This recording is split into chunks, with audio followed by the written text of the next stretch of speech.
Добрый день, дорогие земляки.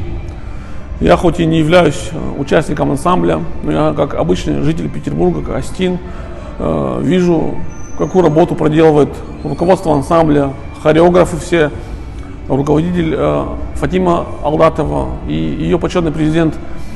Это ежегодно в Петербурге на самой главной сцене проходит отчетный концерт огромнейший.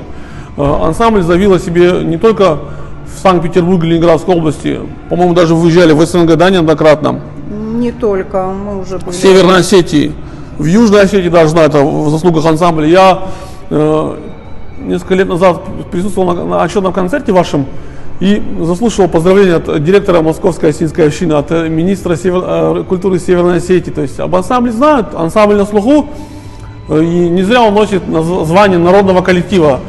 И в этот день хочется пожелать здоровья, счастья и дальнейших успехов почетному президенту ансамбля Арсену Амурхановичу Цакулову.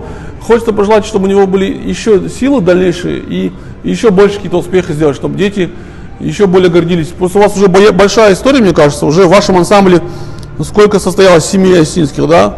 Да, 73 семьи уже 73 семьи, и даже уже детки маленькие этих семей ходят в ансамбль, вы представляете? Да. Вот, и Арсен Цакулов сам очень скромный человек, он никогда о себе не кричит, молча делает свое дело, и его даже на концерте никогда не видите, он как бы всегда в тени остается, и хочется, чтобы в этот день просто о нем узнали все жители Осетии, да, какую большую работу он проделывает.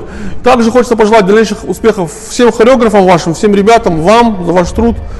В Петербурге очень много ансамблей, разных, дагестанских, грузинских, каких хотите, но и рисунок как-то всегда отдельно стоит, и с рисунком всегда считаются, да, и вас знают, и я думаю... Народный коллектив, есть да. статус.